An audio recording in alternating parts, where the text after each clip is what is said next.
Това са те! Фолклорен танцов клуб "Хайде на хорото"! Благодаря ви, момичета и момчета! Те ще си починат малко.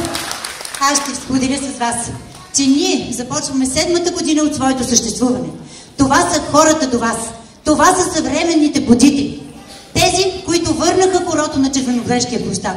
Тези, които ви карат на всеки празник да се хванете с нас, да се усетите повече българи. Това са хората, които учат вашите деца. Виждате колко учители има сред тях. Това са хората, които ви лекуват. Това са хората, които ви посрещат в офисите. Хората на частния бизнес, интелигенцията, умните, възпитаните, достойните хора. Вие ги обичате и те ви обичат, защото се потрудиха безкрайно за тази вечер. Вие знаете, че нашето място не е тук на сцената. И ние го правим много рядко, защото ние не сме танцов състав. Ние танцуваме така, както танцува народа. Така, както би могъл всеки един от вас да танцува, стига да има здрави крачета и широко, голямо сърце. Най-голяма е нашата радост от това, че ние имаме своите последователи. Хорото няма да умре. Хорото е последвано от малките. Вие вече видяхте една част от тях. Но благодарение на дълновидната политика на ръководството на СОУ доктор Петър Берон, преди 2 години, лично господин Горанов ме извика и ми каза: нека да отдалечим някакси децата от чалгата. И се тръгна с песни, с танци. Децата, които са обхванати в групите, вече са над 90. Желаящите да танцуват са много повече, но не ни е възможно да обхванем всичко. Нашите желания надминаха един фитнес вечер в понеделник и сряда. Ние вече правим съвместни инициативи възрастни деца, на които ви каним вас. Спомняте си кукерските празници, спомняте си Цветница, спомняте си всички мегдански прояви, на които вие сте били заедно с нас и сте се радвали. Но за да го има всичко това и за да съществува, ние имаме нужда от вашата подкрепа. С удоволствие споделям, че за осъществяването на днешния концерт помогна община Червен бряг, за което лично благодаря и по-специално на госпожа Антонета Костадинова за проявеното човешко отношение. Читалището е сградата, в която се намираме в момента. Храма на културата, който би трябвало да ни обединява. Ето, и днес е така. Ние сме винаги ръка за ръка с читалище Вапцаров. Така трябва да бъде. И днес те са на своите постове.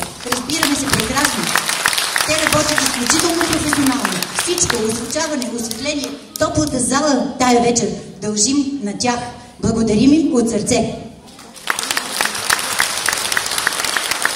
На нашия концерт, посветен на будителското дело, защото не само 1 ноември е ден на будителите, ние трябва да се сещаме винаги за тези, които са били преди нас и за тези, които ще дойдат след нас и за тези, които живеят между нас.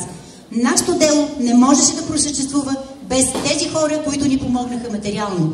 Аз искам днес да съобща малка част от имената на тези, които са помогнали с най-големи суми, защото списъка е толкова дълъг, че не би било възможно да ни стигне времето. Но аз ще изброя: Палфингер, Експресбанк.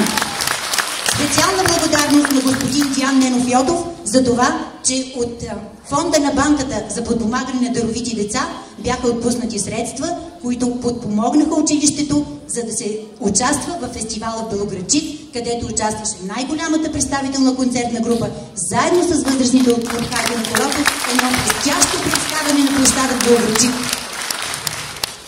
Калинел, Боряна, кабелна телевизия ЕТА, наш постоянен партньор, Мари Макс оръжейни магазини, Сирена Пешев и Сие, фотоателие Коника на Галин Найденов.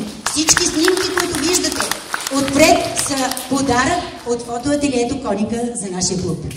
Те се обменят ежегодно. Петю Христов, село Ракита, изключително сърца човек. Грета и Йохан Дженови, семейството, което подари на клуба регистрация като сдружение с нестопанска цел. Много фамилии, известни, обичани и уважавани в града ни, като семейство Бетови, Андрееви, Аблански, картините на Иван Аблански, които той ни е дарил, ги видяхте в фоайето. Семейство Желеви, Коларови, Вени, Хачи, Франко, Галия и Галин Симеонови, Ивка Иванова. Това са родители на децата, които танцуват. с помощ са участвали всички почти семейства, които са имали възможност от тези, които танцуват и са членове на клуба, също и техните родители. А някои от дарителите пожелаха да останат анонимни, просто от скромност, но ние сме ги поканили днес тук и сърдечно им благодарим. Но, за да съществува всичко това и да го има до ден днешен, ние дължим най-голяма благодарност на хората, които от момента на зараждането на идеята за съществуването на този клуб до ден днешен са винаги с лице към нашите трудности и проблеми, които имахме много. Те са винаги с нас в нашите радостни и прекрасни